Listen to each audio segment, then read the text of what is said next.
E aí pessoal, bem-vindo ao segundo vídeo da nossa série que aborda a ISO 9001 versão 2015. Nesse segundo vídeo, peguei um outro trecho de uma palestra que eu fiz recentemente, onde eu falo sobre o pensamento baseado em risco. Uma novidade para a norma que trouxe uma série de mudanças, entre elas inclusive a incorporação da ação preventiva dentro da gestão de riscos. Gestão de riscos é um assunto que não é muito novo. No entanto, acabou pegando o corpo depois que publicaram a ISO 31000, que é uma norma que trata somente disso.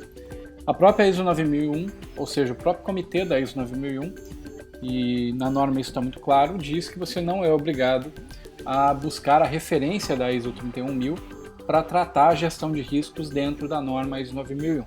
Mas recomendo a vocês que vocês pesquisem sobre isso, verifiquem as ferramentas que essa norma traz para que ajude no dia a dia e na implantação dessa visão que eu considero extremamente importante para negócios aí na tua empresa. Tá? Espero que vocês gostem e em breve o nosso terceiro vídeo. Um grande abraço. Agora, um ponto que fez muita gente se preocupar e agora eu acho que o pessoal aos poucos está assimilando legal isso, é a abordagem de riscos. O termo risco não era usado em versões anteriores da norma. E, aliás, o termo risco ele começou a ser utilizado há muito pouco tempo em normas de gestão. Né? Você tem normas até mais antigas que eram associadas ao termo risco. No entanto, quando a gente pensava em ISO 9001 e outras normas mais conhecidas, ele não se apresentava da maneira que está sendo apresentado agora. Tá?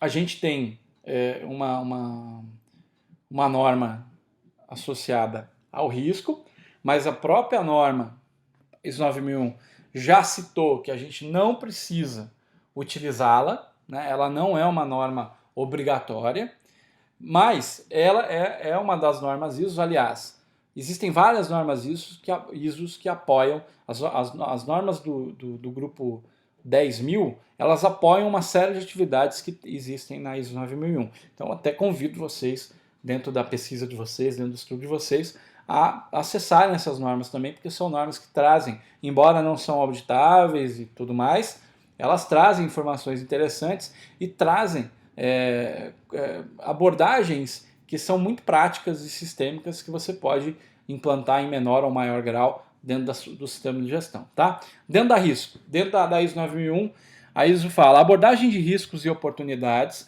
estabelece uma base para o aumento da eficácia do sistema de gestão da qualidade, para alcance de melhores resultados e para a prevenção de efeitos negativos. E aí você percebe que ela aborda risco dos dois lados. Né? Você tem o risco que pode provocar um efeito negativo, mas você também tem um risco que pode te proporcionar oportunidades. Para a gente abordar um pouco melhor essa questão do risco, a gente vai dividir ele em dois grupos, né?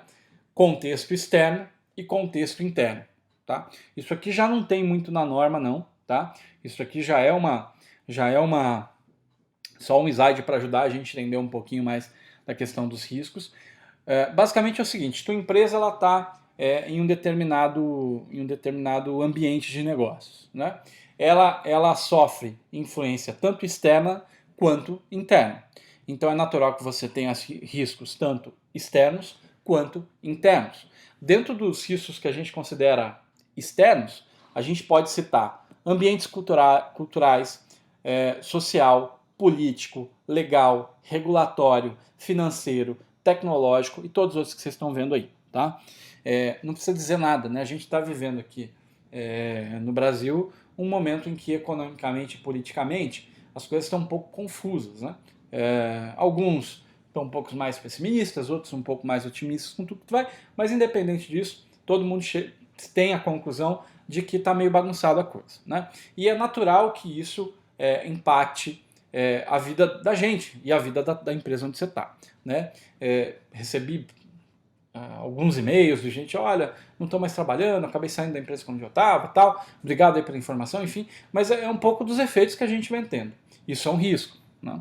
Agora, a empresa, ela precisa, não vai ser a primeira nem a última crise que essas empresas passarão. Então, ela precisa entender o contexto onde ela está, os riscos que esse contexto externo traz e tomar ações para ou mitigar ou até mesmo, em alguns casos, eliminar possíveis riscos, né, para ela.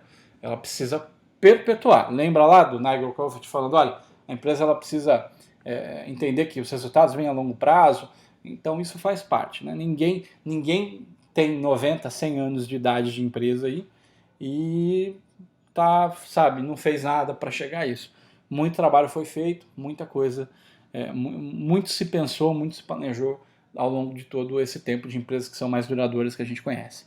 Além dos ambientes, tendências que têm um impacto sobre os objetivos da organização, seja por uma questão de regulação, seja por uma questão de novos concorrentes que entram no mercado, enfim, e relações com partes interessadas externas e sua percepção de valores. Não é o caso, talvez, de todo mundo, mas muita gente aqui sabe como é trabalhar em empresas com capital aberto, empresas que às vezes têm um interesse muito forte de política, tem um interesse muito forte em relação ambiental ou no contexto da comunidade. Então, essas influências que acontecem nesse caso externamente, elas também são fonte de riscos e oportunidades. E a gente precisa abordá-las da melhor forma. Dentro do contexto interno, tem muita coisa também, né? Às vezes a gente acha que dentro da corporação, da indústria onde você está, da organização que você está, a gente tem quase tudo controlado. E não é bem isso, né? Então, dentro do contexto interno, a gente tem riscos ou oportunidades vindo da governança que é tratada dentro da organização, a própria estrutura organizacional, como as responsabilidades das autoridades e funções estão divididas, políticas que a organização adota, objetivos e estratégias que ela adota, o planejamento que ela adota de maneira geral. Além disso, né, estrutura de informação, o próprio fluxo dessa informação e como são tomadas as decisões, né? Hoje a gente chegou num nível em que, claro que para quem tem condição de investir nisso, isso ainda é muito caro, mas muitas empresas hoje você tem softwares que basicamente automatizam a tomada de decisão em muitos casos, né? Só que para isso acontecer, o sistema de informação e o fluxo dessa informação ela tem que ser muito eficaz para que você comece a automatizar algumas coisas dentro da tua organização. É claro que no fim último a decisão sempre é humana, né? O humano ainda é o mais eficaz ao tomar decisão, em alguns casos não, né? Mas na maioria das vezes sim.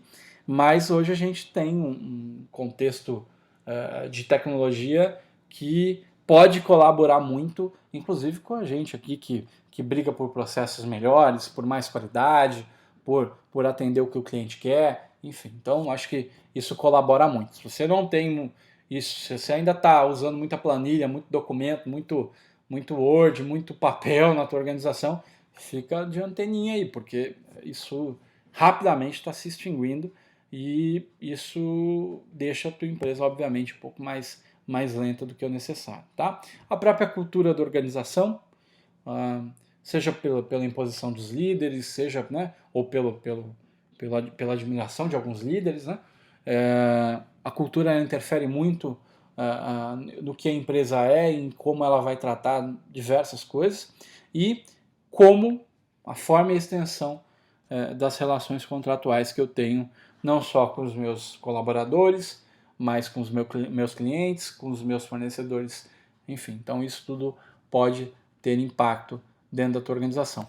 Só olhando por aqui você percebe que o papo não está só mais com eu vou fazer um produto bonitinho, que atende todas as especificações, vou entregar no prazo, no preço certo, para o meu cliente ficar feliz. Só que você começa a entender que a norma está indo um pouco mais longe do que simplesmente gerenciar a qualidade da gestão, enfim. Está, de fato, embutindo na gestão uma série de outras visões que muitas empresas ainda ou não fazem ou fazem de maneira muito tímida, muito superficial, tá?